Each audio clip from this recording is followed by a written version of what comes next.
Russia did try to interfere in the 2016 election. There have been indictments. It is proven beyond doubt. You know why the dumb shits and the dipshits and the dum-dums and the propagandists and the liars and the conspiracy theorists and the Trump administration almost only go on Fox News? It's because they know if they give an answer that's not an answer, no one's going to push back. There's not going to be a follow-up. The Fox News low information rube audience likely is just going to swallow it hook, line, and sinker. Likely doesn't actually know what real evidence is. That conjecture isn't evidence. Accusation isn't evidence. A theory isn't evidence. Yesterday on Laura Ingraham's show, you'll see what I mean in a minute. Laura Ingraham show. I don't know. I know people are going to claim it's misogyny, but I think all of this weird plastic surgery among men and women is it's a desperate inflection point in our culture that people like. I realize we have the technology to do it. It's like Steve Austin, the $6 million man. We can do it. We have the technology. Yeah, but do we need to? Does everything need a cosmetic surgery fix? Do little forehead wrinkle lines or the fact that Laura Ingraham has thin lips, does this mean she has to,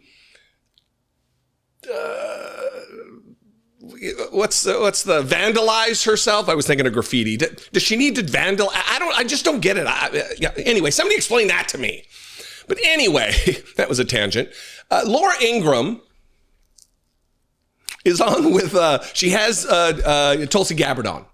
And she asked the question, what is that irrefutable evidence? You said you've got irrefutable proof of the things that you're asserting. You're here now. I'm asking you, what is that irrefutable proof that Barack Obama and Hillary Clinton and James Clapper and Susan Rice and John Brennan, James Comey, Joe Biden, Kamala Harris, what's your proof that they tried to set up Donald Trump?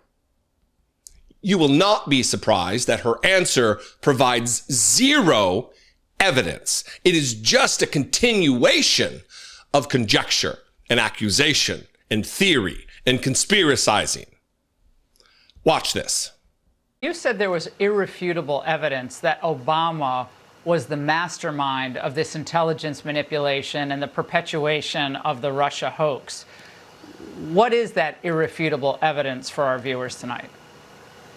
Yeah, Laura, as you were playing those clips of these people like Morning Joe seemingly befuddled, saying that by no account is any of this true, I would challenge them to see if they've actually read the documents, every single page of the documents that we've released over the last couple of weeks. If not, go to odni.gov, G-O-V. It's all right there for anyone to see. And those who go in and read this will see how President Obama directed that a National Security Council meeting be called to talk about Russia, that the report that came out of that meeting was filled with tasks that were delivered by James Clapper's assistant to John Brennan and to other elements of the intelligence community. John Brennan was the head of the CIA at the time, all saying per the president's direction, per the president's order. And very specifically, they were tasked to create an intelligence assessment that detailed how Moscow tried to influence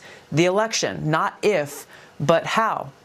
And this was the beginning of this manufactured intelligence assessment where they knowingly wrote things in this assessment that were false.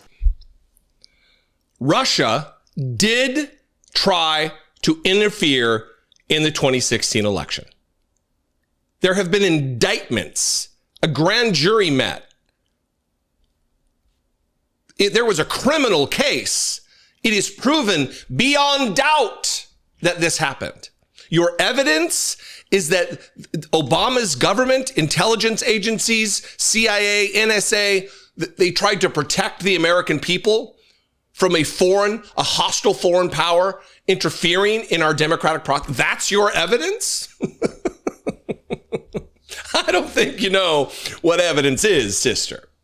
You certainly don't understand what interference is. You certainly don't understand where the real threat to our democracy is. Or you do, but you don't want people to think it's an actual threat. Because I'm getting ready to play a clip here where if you thought she was describing, if all the specificity of her comments were taken out, you would think she was talking about the insurrection against the country, the violent attempted overthrow of our government in order to reinsert Donald Trump as president of the United States on January 6th, 2021. You would think it was that, but it's not. She's saying that Obama was attempting to delegitimize the future president, Donald Trump, that he was trying to overthrow the government, when we actually witnessed that attempt to overthrow the government, and it was at the hands of Republicans. It was at the hands of Donald Trump's most rabid, frothing, traitorous supporters. Watch this ridiculous moment. Together, and this is documented in what we released, all coming together to create this lie with the intent of delegitimizing the duly elected president of the United States because the person they wanted to win actually lost. And the American people made their own choice in spite of everything that happened in that 2016 election, and they chose Donald Trump. This was not a one-off thing. This wasn't just, oh, well, they fudged the lines a little bit. They created a lie and propagated that lie in order to try to undermine the person that the American people chose to be our president and commander-in-chief. Listen, if you can't stop looking at Laura Ingraham's mouth, just replay it and put your hand over the screen or something and then just watch and listen to Tulsi Gabbard. Come on, Laura.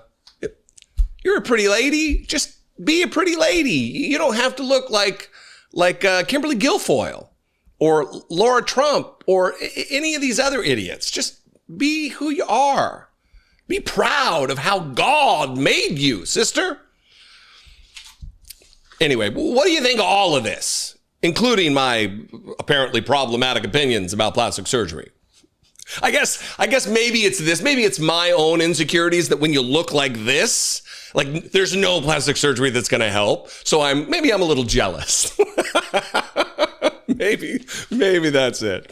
Anyway, what do you think? Comment below. You can also call the voicemail line 714-576-4054. And of course, as always, you can email me daily@dollemore.com. I do want to hear from you on this.